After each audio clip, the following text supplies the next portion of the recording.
Primeiro da lista, o Castor, por gentileza, 13 minutos. Esses 3 minutos é o castigo daquele que tem 40.000 horas para falar. 3 minutos que vira segundos. Eu gostaria...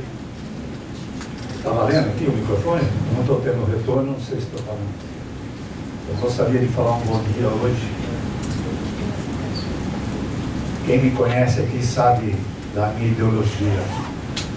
As minhas palavras o vento leva, mas o documento e o livro fica para a história do mundo. Eu fiquei sabendo que o Brasil foi descoberto pelos livros. Então eu vou ficar na história do morador, não da rua, da calçada, porque na rua não dá para morar. Porque se você morar na rua, desculpa aí, eu tenho que ficar de costa aqui e falar para o presidente da República lá, se é que o presidente vai ouvir, se é que o governador vai ouvir e se o prefeito vai ouvir. Não sei até onde chega essa câmera. Eu sentado lá, eu estava encorajado em dizer que eu só acredito no Ministério Público. Para resolver o problema do brasileiro, eu sou brasileiro, ex-morador de rua, tenho profissão e não sou vagabundo, não uso droga, nenhum tipo de droga. Foi falado aqui sobre droga e bebida. Para mim tudo é igual. Uma é liberada, a outra não é liberada. Gostaria também de fazer um adendo. Se a minha revolta incomodar alguém que está me ouvindo, por favor, cale-se. Deixa eu extravasar a minha revolta como brasileiro. Se alguém duvida que eu sou brasileiro, eu tenho um documento no bolso e um livro. Foi falado sobre pesquisa aqui, eu fui pesquisador. O documento é o livro. Eu estou parecendo Moisés segurando os 10 mandamentos. E todo respeito a Moisés, tá? Não vamos esquecer. Pesquisa não vai resolver coisa alguma, porque há 10 anos atrás foi feita uma pesquisa, tinha 16 mil pessoas, tinha 16 mil brasileiros na rua. Hoje tem 35 mil, só em São Paulo. Essa pesquisa é estadual, tá? É municipal. Então, meus caríssimos brasileiros, essa pausa para mim pensar o que eu vou falar, para mim não cometer injustiça com aquele que está na calçada, com aquela mulher que está gestante na calçada, e aqueles grupos de interesse que foram citados aqui pelos senhores, vivendo da desgraça dessas pessoas, porque moradia digna está na Constituição, que esse senhor que conhece lei está melhor do que eu situado para falar, só que eu tenho coragem, e ele também teve, só que é capaz dele não ir preso, e eu sou capaz de ir preso. Mas como tantos homens importantes e justos foram presos e condenados, eu não vou citar nomes, mas um menos um não muda nada. E como todos nós vamos morrer, por justa causa ou causa justa, eu vou continuar com a minha revolta sadia em prol do brasileiro. Eu morei na rua. Quem duvida, abre no YouTube Castor Guerra, que vocês vão ver a minha história lá. Sem pegar nada de ninguém, sem pedir nada para ninguém. Saí com a minha boa vontade e com a ajuda das pessoas que eu não pedi. Infelizmente, a Defensoria Pública até hoje não fez nada. Desculpa, eu preciso falar, eu preciso ser sincero, meu Deus. Se o brasileiro gostasse do brasileiro, não tinha um morador brasileiro na calçada. Essa sala aqui estaria com 35 mil pessoas ouvindo a minha fala, a fala desse senhor, a fala do... Quero fazer um adendo. Muito obrigado por a referência que você fez com o meu nome. Eu esqueci de agradecer, porque a minha energia fala mais que as minhas palavras, então me perdoa. Você fez uma referência ao meu nome, e eu sou muito grato às pessoas que dão valor às pessoas e respeitam o brasileiro que está na calçada. E ao França que me convidou. Então, meus irmãos e irmãs, brasileiros e brasileiras, eu só quero perguntar para um representante, não sei se é o senhor ou aquela câmera, se não for pelo Ministério Público colocar o presidente na cadeia, o governador na cadeia e o prefeito na cadeia, sempre vai existir morador de calçada. Não vai fugir dessa, que palavra que eu acho agora lógica, olha que palavra feia, mas eu não tenho outra.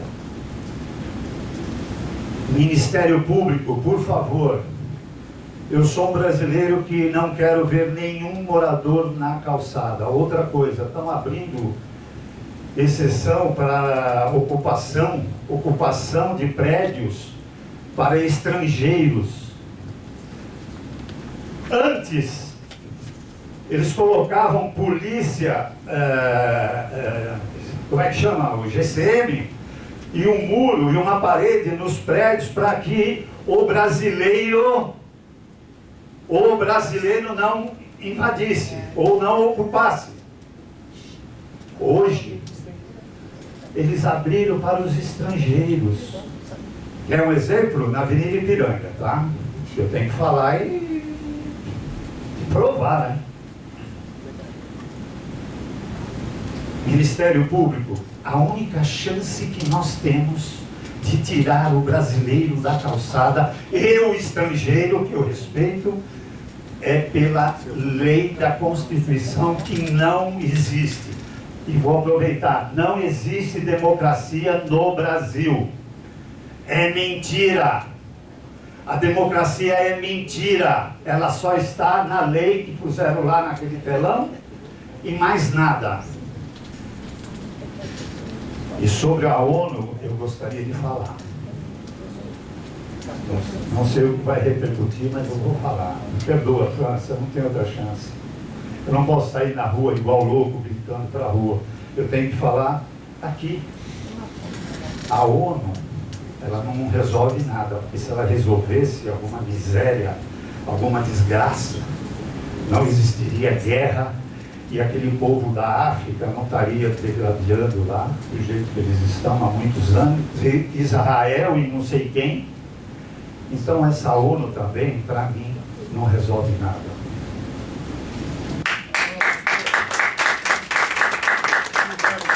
Obrigado, pastor, pelas palavras. O próximo é o Alexandre Frederico, por favor. Alô, velho.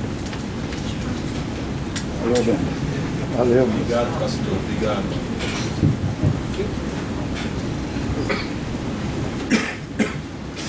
Bom dia a vocês.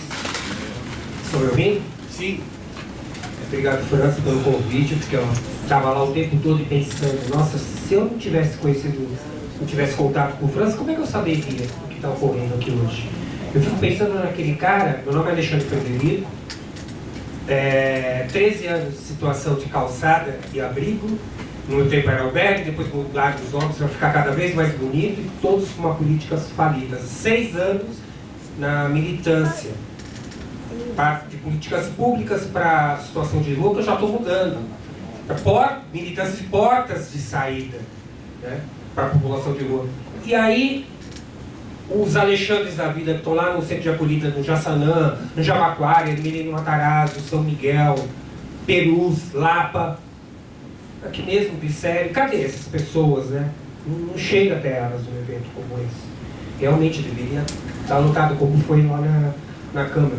E eu, nesses 13 anos de inércia, calçada, centro de acolhida, albergue, abrigo, eu não sabia o que era FAS, não sabia o que era Comas, não sabia o que era Defensoria, não sabia o que era Ministério Público, eu não sabia nada. Foram 13 anos dizendo muito obrigado pelo aquele copinho descartável de café com leite e aquele pão amassado de manhã. De 6 anos para cá eu vim entender, quando eu comecei a pisar e saber que existia uma indústria da miséria. Então eu concordo com você, Fernando, quando você diz que está fadado ao fracasso esses lugares. Aglutinar 100, 200, 500, 1000, Arsenal da Esperança, 1000 pessoas num lugar só. Como é que você vai dar qualidade, um PIA, o projeto individual da assistência de cada um, como é que o assistente social vai ter qualidade se ele tem 20 minutos para atender a pessoa e só daqui a 3 meses ele vai ver a cara da pessoa novamente? Psicólogo em sítio de acolhida, eu falei, nossa, até que enfim, que bom. Não, o psicólogo vai entregar toalha e cortar sabonete. Ele não vai ouvir a demanda, né? E falar, doutor Luiz, mais uma vez, obrigado pela sua participação.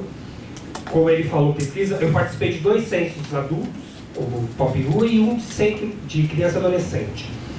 Esses números são os números oficiais, né? 32, 35 mil, sabe, sei lá quanto. A gente que pulsa essa cidade todos os dias, em todas as regiões, a gente sabe que esse número é muito maior. Esse número foi um número maquiado.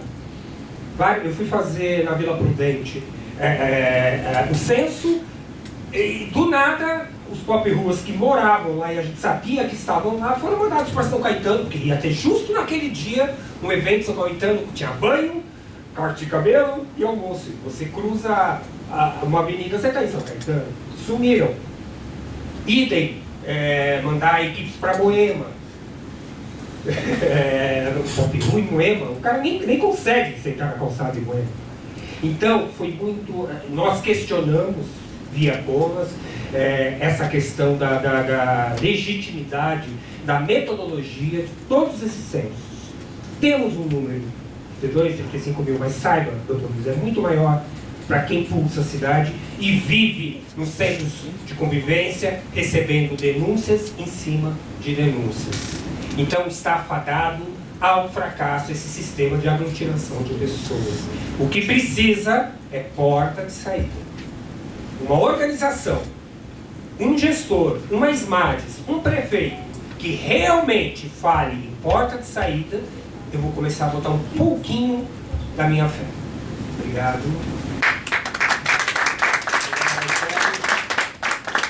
Próximo é o Rodrigo.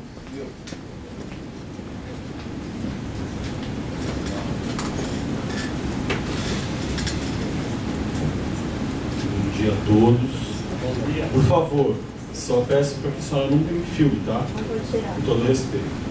A senhora já sabe. Já. Por que isso? Porque a gente é perseguido, porque a gente é cerceado. Com 51 anos, 13 anos de rua. Estou muito feliz por estar aqui. Agradeço aí o França. Eu acho que isso é tudo muito mais espiritual.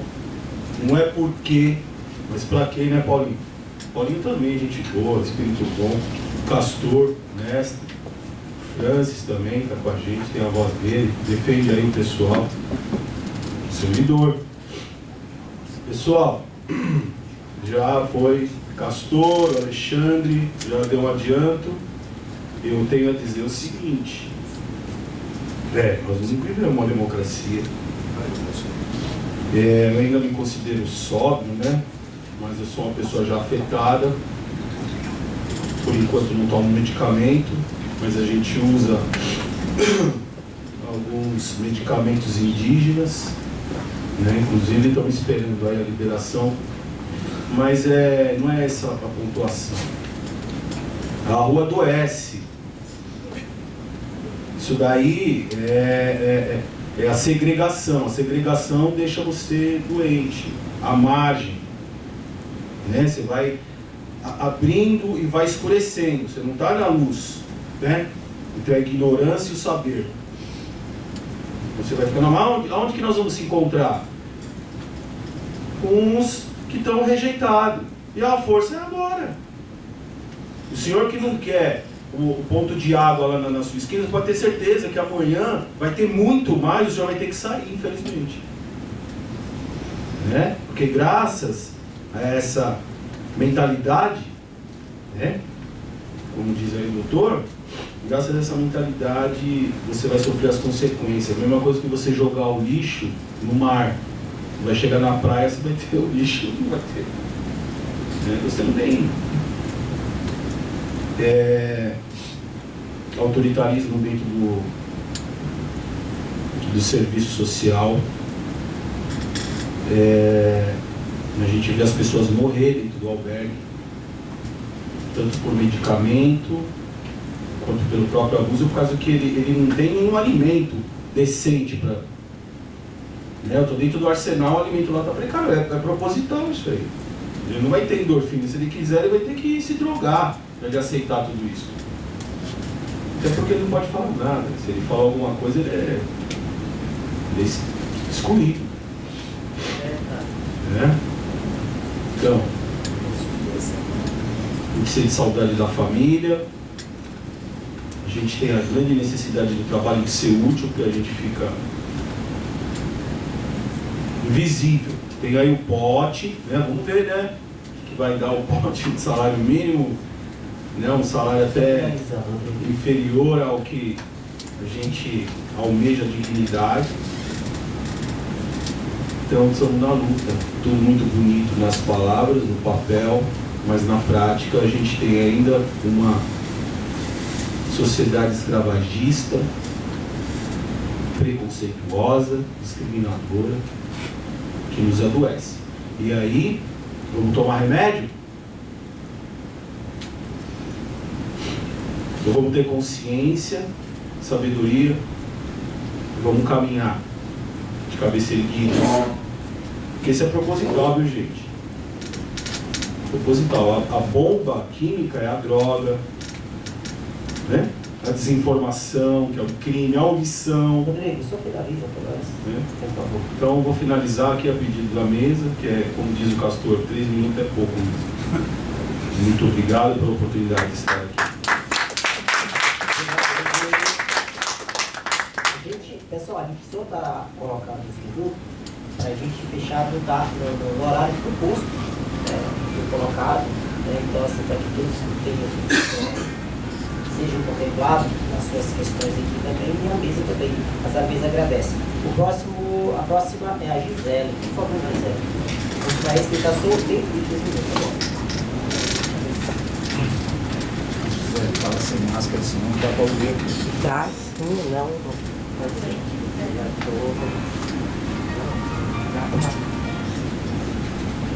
Bom dia.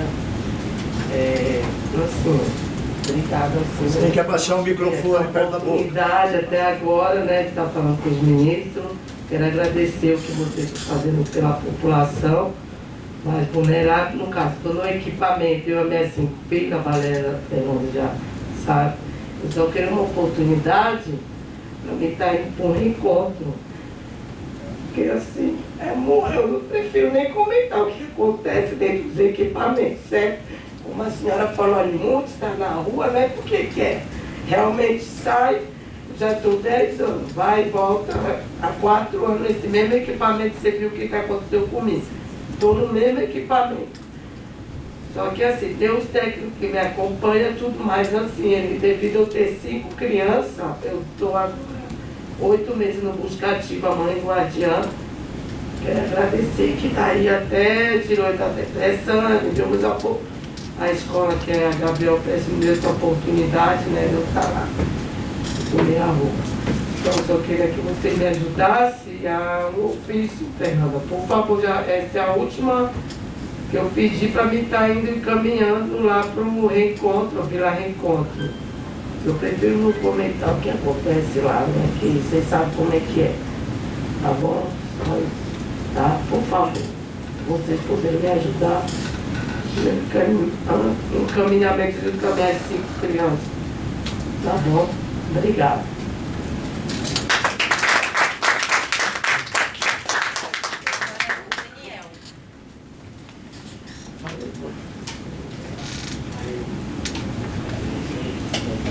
Como é interessante, né, a gente ter o equilíbrio, né? Primeiro o doutor Luiz Salles trouxe o equilíbrio, a serenidade das leis. E depois a gente vê e ouve a doutora Fernanda trazendo o lado impetuoso, o lado de inconformismo do fator humano. Eu acho que todos já disseram. Eu acho que todos estão preocupados, a Defensoria Pública, que a gente sabe ter conhecimento de quantas e quantas e quantas e quantas reclamações, e todos que já estiveram aqui falaram a mesma coisa. Morador de rua e morador de albergue. Por que os senhores não vão fazer uma visita às chamadas ONGs, que batem a mão no peito e diz: nós somos responsáveis e gestores desses moradores? Eu não conheço, como os senhores colocaram aqui, eu não conheço um centro de acolhida de idosos que não tenha reclamação das chamadas ONGs. A prefeitura cede a essas ONGs a gestão. Mas como que eles estão tratando os moradores de rua, querido França? Não adianta avisar os centros de acolhida de idosos, o poder público, o Ministério Público, a Defensoria Pública vai visitá-los. Aí todo mundo arruma rapidinho, bonitinho, todo mundo lá em gravatinho. E os senhores da Defensoria Pública ouvem os senhores da ONG. Por que não ouvem os moradores? Vê a triste realidade, como os senhores colocaram. Qual é a diferença, senhores? Ministério Público e Defensoria. Morador de rua e centro de acolhida de idosos. Nós estamos sendo tratados com dignidade humana? Ou morreu e manda atrás do próximo? É isso que nós gostaríamos de pedir aos senhores. A democracia é interesseira, né, doutor? Que muitas vezes eu ia falar para o senhor. Está na mão dos senhores. A gente sofre. O poder, as leis estão na mão dos senhores. Alguma coisa, como já foi dito, tem que ser feita. Mas não para as leis, para nós, seres humanos. Porque depois que a gente está lá em cima, não adianta nada. E como foi colocado, chama o SAMU. Vai para o médico. Morreu. Quem é o próximo a preencher? É isso que eu gostaria de pedir para os senhores. E a minha querida Fernanda, se é que eu posso tomar liberdade, a dignidade humana, senhores. Não é porque essas pessoas que estão no centro de acolhida de idosos, que estão na rua, merecem menos dignidade humana. Somos todos seres humanos. É só essa gentileza que eu peço aos senhores.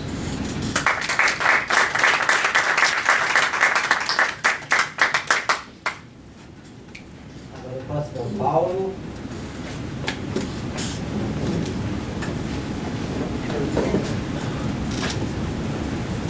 Bom dia. Eu quero falar aqui com muito respeito sobre a população de rua. Eu fico na outra ponta, que eu estou trabalhando na assistência, eu sou educador, e o que eu já vi, já presenciei, uma assistência sem falta de preparo, sem formação, que para a maior parte dos educadores pede só segundo grau. Coloca uma pessoa sem segundo grau para fazer um trabalho de alta complexidade, a pessoa não tem instrução, não recebe um treinamento e acaba reproduzindo todo esse tipo de violência que a gente ouviu aqui. Se você vai fazer um trabalho humanizado, você ainda vai ser um pouco perseguido nessa área. Então eu vou falar na parte que me cabe, né? Porque o resto a gente está vendo aqui o desenho, todo mundo falou, acho que a assistência não deveria nem existir, deveria existir moradia. Mas já que é uma medida, é um meio termo, se ter políticas públicas com portas de saída, com acesso à moradia, porque esses serviços precisam ser estudados, reformulados, acho que essas profissões precisam de treinamento, engajamento e muita humanidade, que eu vejo assim que colocam pessoas que sem humanidade nenhuma. Então essa é a minha indignação aqui. Sabe, é por que a gente possa fazer um tratamento humanizado, tratando as pessoas como seres humanos. Não é população de rua, são seres humanos que estão na rua. E nunca a gente pode esquecer isso. É só isso.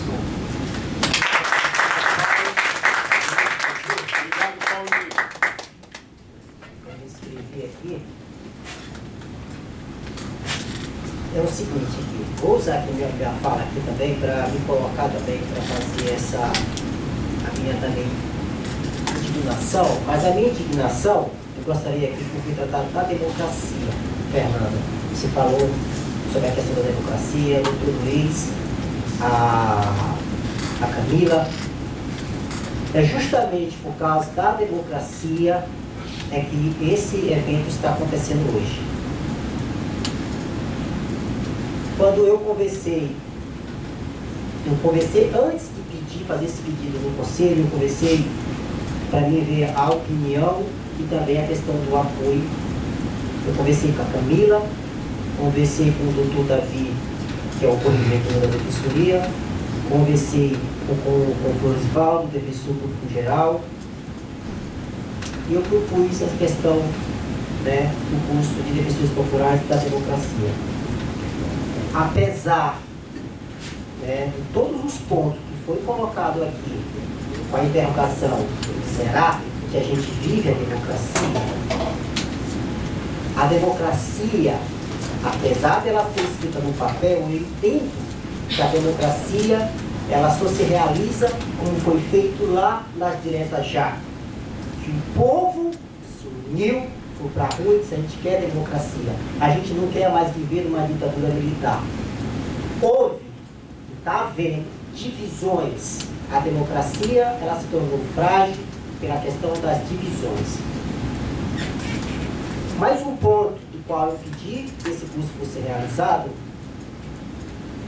porque no último eleição governamental federal, eu vi que havia um lado que defendia a democracia e eu vi um lado que não era a favor da democracia, mas sim destituir as instituições de poder que mantém, que garante a democracia. E aí, apesar da democracia, ela está sendo dividida, enfraquecida, eu não deixo de acreditar na democracia, eu não vou deixar de defender a democracia, porque eu acredito que a democracia é o que garante hoje a nossa participação aqui. A democracia garante que eu vá lá no Conselho Superior e fale direto com o Conselho e com o Defensor Geral. A democracia me garante que eu vou lá no Ministério Público. A democracia me garante que eu participe no Conselho, né, de assistência ou qualquer outro conselho. Só a democracia vai me garantir isso. Se não existir a democracia, aí sim, a gente vai estar acabado. E aí sim, vai ter que ter uma outra revolução civil, né, para lutar para que garante a democracia. Hoje, a gente fez uma ampla divulgação, né, dos serviços, muitas pessoas, né, que me auxiliou na divulgação, mas existe muito uma questão também, resistência por parte política também. Os serviços também estão divididos politicamente. Aí eu não vou participar porque pode ter alguém que vai me olhar, o serviço não me autorizou. Existe uma resistência também. Mas eu acredito que diante, não só da fala dos palestrantes, mas também de cada um dos senhores que vieram aqui, como a Defensoria e o Ministério Público ouviu pessoas sãs, falando coisas precisas, coisas realistas, coisas que a gente convive diariamente. Primeiro, é grande satisfação de ter feito essa mobilização e da gente conseguir ouvir aqui todos os senhores. Eu acredito também que cada um dos senhores, né, saindo daqui, também pode conversar com outras pessoas e também pode centralizar essas informações que aconteceu hoje. Trazendo aqui, doutor Luiz, uma questão assim, a Defensoria, depois que eu comecei a participar da Defensoria, eu também comecei a ver também até onde a Defensoria vai. E ela vai até onde ela pode. E a Defensoria precisa do apoio total da sociedade civil. Total, completa. Não é só um grupo, é total. A democracia que garante também a existência da Defensoria. Por isso que a gente tem que acreditar. Por mais que a democracia está acontecendo tudo isso, a gente tem que continuar lutando pela democracia e acreditando pela democracia, porque uma parte, quase a metade do nosso país, nosso brasileiro, já não acredita na democracia e quer acabar com a democracia. Eu sou o contrário, eu vou até o fim, né, defender a democracia. Por mais que esteja desse jeito, mas eu vou defender a democracia. A Defensoria, doutor Luiz, ela aqui na 150, aonde eu fui até semana passada atendido e tal, ela tem uma mesa, chamada uma mesa 41, ela atende especificamente a população de rua. E as pessoas que estão ali já estão preparadas para o público que ela vai atender. Como o senhor está aqui hoje, para mim, aqui é uma honra tê-lo aqui hoje, mas a gente fez o curso lá em 2017, e quando a gente foi fazer aqui a formulação dos palestrantes, eu indiquei o senhor para vir aqui, mas eu gostaria também de fazer uma proposta aqui, de que o Ministério Público ele tivesse um espaço, eu não sei se vai ser dentro do Ministério Público, mas um espaço que atendesse a população de rua. Que a pessoa, o promotor que fosse atender com a equipe, o procurador, que ele fosse sensível e que ele soubesse a quem ele está atendendo. Né? Então, assim, eu não sei como é que faz lá dentro do Ministério Público, mas o senhor trabalha lá, o senhor conhece lá. É só dessa forma que a gente vai conseguir mudar as coisas. A gente não consegue mudar as coisas de uma vez. A gente consegue mudando as coisas assim. Para mim, esse evento daqui, doutor Guilherme, doutora Fernanda, eu acredito, doutor Luiz, eu acredito que nós conseguimos fazer muita coisa, muita mudança. Com esse público que está aqui, apenas com esse público que participou hoje aqui, a gente consegue sim, a gente está fazendo hoje democracia, a gente está defendendo a democracia, a gente está pontuando, a gente está mostrando a dificuldade da democracia. Tá? Mas a gente está fazendo democracia aqui hoje. A livre liberdade de expressão, de manifestação, aconteceu nesse espaço aqui hoje. E é isso que a gente vai fazer. Então eu gostaria aqui de colocar, tá? Eu gostaria de fazer esse pedido, doutor Luiz, desse espaço, como já foi feito a sua leitura pelas normas, mas as normas elas têm que estar na prática, não só no papel, mas a gente vai ter que trazer isso tudo que está no papel, a gente tem que trazer para a prática, tá bom? Fernanda, você quer falar? Doutor Luiz, depois o senhor conclui. O senhor quer falar aqui para concluir? Então, eu queria aqui, eu fiz aqui, hoje eu não fiz sozinho esses defensores populares aqui, né? Hoje eu fiz com todos os senhores, então eu quero agradecer a cada um que esteve aqui, presente aqui, que a gente consiga multiplicar, né? E eu convido também que todos participem do FAS, o Francis aqui, a gente está nessa luta aqui faz tempo, que participe do FAS, né, da Cidade de São Paulo. E é isso, gente. Muito obrigado. Aqui eu vou passar aqui a palavra aqui para a Fernanda aqui, que ela também quer fazer uma conclusão de fala. Fernanda. Eu só reagir um pouco ao que foi falado. Acho que o Alexandre trouxe muito bem, é um prazer revê-lo. Acho que tem e o Alexandre faz parte, acho que ainda compõe, né, o coletivo A Cor da Rua, que é um exemplo de uma iniciativa muito legal, de um programa de política pública pensada com a rua, para a rua, e acho que, né, não é uma política pública exatamente, mas que é uma universidade pública que poderia ser replicada. E aí, falando que eu tenho total concordância, eu visito os centros de acolhida, eu não converso só com os gestores, eu converso com a Pop Rua, na verdade eu vou atender a Pop Rua, nem falo com os gestores. Acho que é uma pauta urgente para o Ministério Público, inclusive já levei a fiscalização desses contratos milionários que a Prefeitura tem com essas organizações da sociedade civil, as OSCs, as ONGs, que gerenciam esses espaços. É muito dinheiro, sem nenhum controle de qualidade. Esses espaços são, assim, assustadores mesmo. Tipo, bom, Cris, Gisele, quantas denúncias já trouxeram para a Defensoria Pública, quantas visitas a gente já fez. E esse problema da assistência ser uma porta giratória. As pessoas ficam girando entre os serviços da Gisele, um exemplo disso, estava na autonomia, foi para o hotel, voltou para a autonomia, agora quer ir para o Vila Reencontro. E qual que é a porta de saída, né?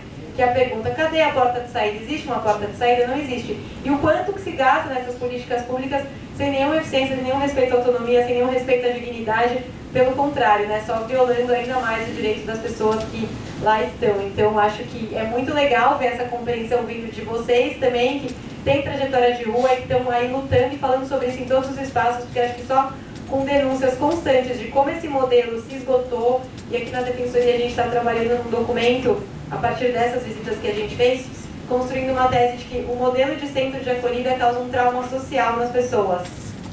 E isso, nessa concepção, exatamente. Inclusive para quem trabalha também. Exatamente, para os trabalhadores. E esse olhar para os trabalhadores a gente está tentando ter. Qual é o preparo que você tem? Qual que é o acompanhamento que você tem? Como que você vai num serviço que é definido mesmo, tipificado de alta complexidade, sem nenhum treinamento e um olhar, sem nenhum ajuste na sua rotina de trabalho? Por que você acabou com a oficina Boracéia? Oi? E por que você acabou com a oficina Boracéia? E hoje é depósito de seres humanos. Depósito de seres humanos, exatamente. Então é isso, tem vários problemas que a gente precisa denunciar e falar, esse modelo, por isso que eu comecei a minha fala falando, este modelo, de como a gente olha para a população em situação de rua, ele produz violência, traumas psicológicos, traumas sociais, e não produz autonomia e emancipação, e nada do que a gente tem que lutar é de dignidade para que tenha uma verdadeira democracia. Dizer que a Defensoria Pública está de portas abertas, muitas das pessoas que estão aqui têm meu contato, acessam o núcleo, dialogam comigo, e a Defensoria está sempre aberta para o França mesmo, enfim. O Núcleo de Direitos Humanos da Defensoria está sempre aberto, disponível, e para fazer essa escuta e para estar junto de vocês nessa luta que é a defesa das pessoas em situação de rua. Agradeço mais uma vez o convite, é um prazer estar aqui. Eu gostaria de fazer uma pergunta para a mesa, é possível? Sim, eu esqueci teu nome. Cris, é o seguinte, eu não me atentei aqui e tinha mais uma inscrição. E assim, como a gente está aqui no espaço democrático, a gente está falando justamente nisso, e todos têm o direito de falar aqui. Então o Francis, ele se inscreveu, e eu gostaria de chamar o Francis aqui também, que é o último, né? Eu não tinha me atentado aqui, mas ele está inscrito. E ele eu acho que tem muito algo a dizer, porque ele é. Né? E aí, Francis, pode usar, Francis, fica à vontade. A minha não é fala, a minha é só uma pergunta, tá? Tá bom. Você que terminar aqui. Diante até das manifestações que tiveram, eu não podia começar, acho que agradecendo essa oportunidade, né, de estar aqui, dessa conversa, desse diálogo, que foi só minha cabeça já deu várias ideias a partir dessa conversa. A Camila, no início, ela trouxe uma coisa bastante interessante sobre a lei de acesso à informação, e a informação é muito importante para o controle social. Até me chama a atenção que a Prefeitura de São Paulo, isso é uma coisa talvez aqui no Ministério Público, né, não sei provocar, ela esconde os processos administrativos, tornando eles restritos, especialmente, inclusive de licitação. E tem um mecanismo na Prefeitura para a gente pedir, né, essas informações, e um processo de licitação milionário foi negado da gente ter acesso com a argumentação da LGPD, a Lei Geral de Proteção de Dados. E eu fiquei me perguntando que tipo de dados pessoais ou enfim, que pudessem ser restritos, né, em uma licitação pública. Lógico que eu não me contentei com não, e a gente conseguiu resolver a situação, mas aí eu notei que vários desses processos são assim, são restritos. Né? Você não consegue, e aí quando a gente está falando de política pública, você não consegue dimensionar como é que esse recurso está sendo usado, qual foi a lógica, qual foram os estudos que embasaram, né, para elaborar essas políticas. E eu acho que isso daí é uma coisa muito importante, a gente ter acesso a essas informações, até que a gente possa avaliar, opinar e fazer esse debate aí que a gente fez hoje. Eu sei que muitas vezes, eu que já tive acolhido ali também no Arsenal, mas tive a oportunidade de ser trabalhador e hoje também estar na gestão de organizações, eu posso dizer que muitas vezes caem muitas coisas com razão nas costas das organizações, porque tem muita organização descarada e picareta, mas muitas vezes não é. As organizações escondem uma mazela do poder público. Então vai lá, instala um centro de acolhida com tudo, a estrutura toda lascada. A escolha, a organização, e ela, ao invés de ser como ela escrita no Conselho Municipal, uma defensora dos direitos humanos, ela esconde, por causa da parceria, essa mazela. Em vez de falar, olha, vocês estão me entregando um prédio aqui todo ruim, como é que eu vou atender as pessoas desse jeito? E ela esconde. Isso é muito difícil a gente dialogar com as organizações para mudar essa chave. Ela entender que ela está lá também, parceira do poder público, mas ela também tem que ser uma defensora de direitos. E não permitir jamais que as situações como essa aconteçam. Né? São muitas coisas, né? A gente fala que em 3 minutos é muito difícil, várias coisas que vocês até comentaram aqui, mas acho que esse espaço é um pontapé para a gente fazer em outras instâncias, em outros momentos, outras conversas, outras escutas e construindo a política pública. Fica o convite também para vocês aí no dia 16 de junho, às 9 horas lá na Câmara Municipal, participarem também do Fórum da Assistência Social. Só essa galera que está aqui, que fala e que se manifesta, já ia aumentar o nosso caldo lá, tá bom? É isso, muito obrigado e continuamos na luta todos nós, né?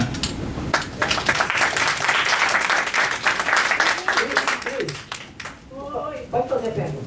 Bom, brasileira. Eu sou acredito aqui que eu sou a única pessoa em situação de rua que está no projeto Vila Reencontro. E a minha pergunta a vocês é, o que vocês acham desse projeto de moradia que é destinado à população de rua, que não é uma moradia definitiva? Eu deixo o convite para que vocês possam ir conhecer. Fica na Avenida Cruzeiro do Sul, 808, as portas estão abertas. Obrigada.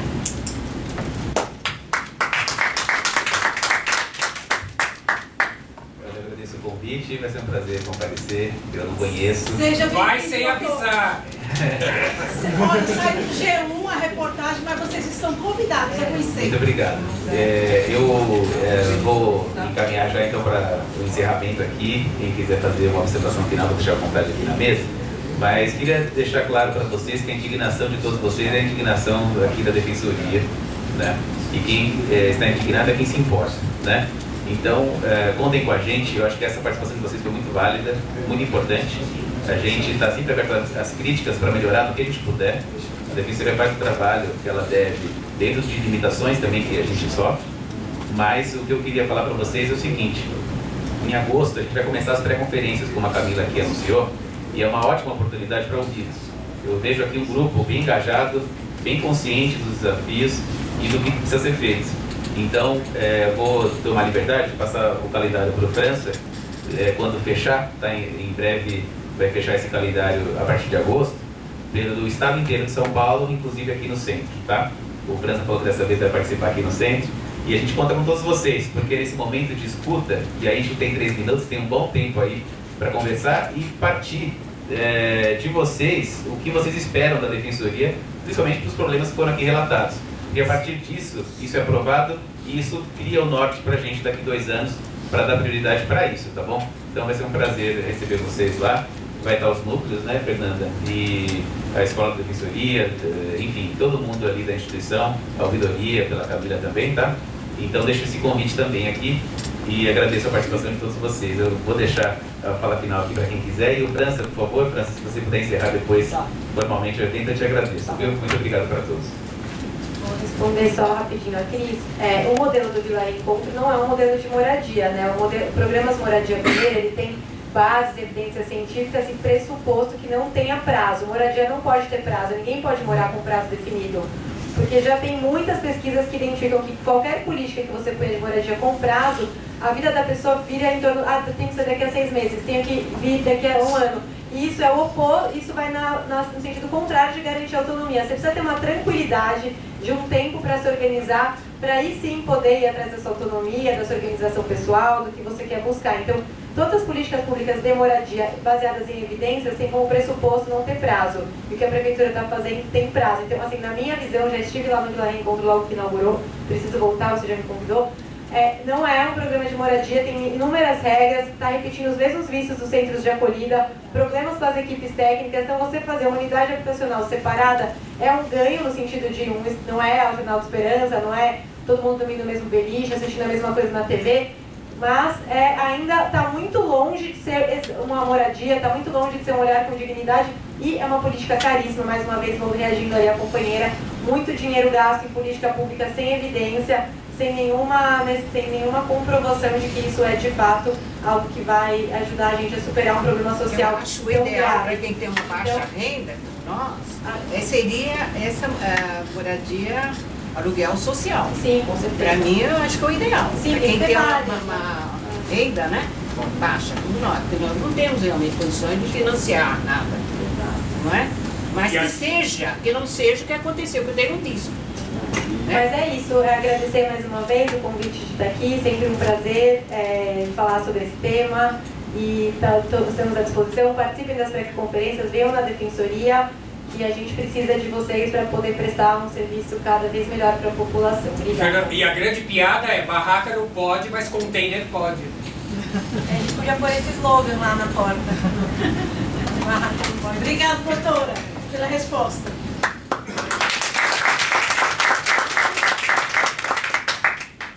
Eu queria fechar aqui falando o seguinte, né? Eu vou discordar da senhora, doutora, no que tange a questão que eu falei de normas. Eu sou professor de direito constitucional Eu dou 2 livros que os meus alunos são obrigados a ler. O primeiro é o que é uma Constituição, que também pode ser discutido, a essência da Constituição, do Konrad Hesse, que era um socialista do século XIX, e ele diz o seguinte: Constituição é uma mera folha de papel. E aí depois eles têm que ler um outro livro, do Konrad Hesse, que é a força normativa da Constituição. A força normativa da Constituição está em nós. Somos nós que temos que fazer valer a Constituição. Então, quando a gente fala dentro, evidentemente, desses limites institucionais, constitucionais, legais, não estou falando aqui de rupturas. E aí, ruptura é outra coisa. Mas se a gente não fala de rupturas, e a gente não está falando de rupturas aqui, a gente está falando de acesso à justiça. E eu venho falar de acesso à justiça. Então, somos nós que fazemos a Constituição. Somos nós que obrigamos a lei a ser cumprida. Na medida que nós nos organizamos, que nós tomamos consciência, eu acho que vocês saindo daqui, juntamente comigo pelo menos, eu aprendi um pouquinho mais com todos vocês, daqui da mesa e com todos vocês que vieram aqui e expressaram indignação, pontuaram problemas, etc. Tudo isso me enriquece. Então, quando nós temos, e aquilo que eu estava falando para vocês, consciência dos nossos interesses, nós temos que nos organizar. Então, a organização é fundamental para fazer valer a Constituição, para fazer valer isso daqui. Então, isso daqui não é uma folha de papel, não é uma norma jogada ao vento, é algo que tem que ser cumprido. Por isso que eu falei, nós estamos fazendo uma pesquisa para ver se está sendo cumprido. Não é? E o resultado dessa pesquisa, que eu não sei qual vai ser, mas muito provavelmente vai ser o que o Rodrigo falou ali, não é? Aí com o resultado a gente pode cobrar. É isso que eu queria dizer e, ao mesmo tempo, agradecer demais a escola, da pessoa do Dr. Guilherme, agradecer o França, que também teve um papel importante para me convidar para participar aqui, agradecer também a doutora Fernanda por suas considerações, que também enriqueceram aqui o meu conhecimento, e agradecer especialmente vocês por tudo que disseram, falaram, se posicionaram, que, como eu falei, a gente vai aprendendo um pouquinho mais. Muito obrigado, é isso. Depois de fazer o encerramento, e já fazer um convite para a realização do Guilherme, a realização do curso de defensores populares no núcleo de população virtual do Braz. Então, é um núcleo que são servidos 450 almoços, 450 a 500 usuários por dia convivem naquele espaço. Então, a gente tem toda a estrutura, o Guilherme, eu acredito que talvez ele vai conhecer o espaço, tem toda a estrutura, né, tem as pessoas dentro do espaço. A gente, no último evento de 2017, veio muitas pessoas externas a participar do curso, foi muito proveitoso. Então, a gente vai fazer essa realização, ainda não tem data, mas assim que a gente organizar, a gente vai fazer a divulgação da data e a gente fazer esse convite aqui. E a gente vai fazer isso, eu acredito que é isso. A gente começa a fazer um pouco para a gente alcançar, tá bom? Eu queria agradecer de coração pela presença de cada um dos senhores que estão aqui. Muito obrigado a todos.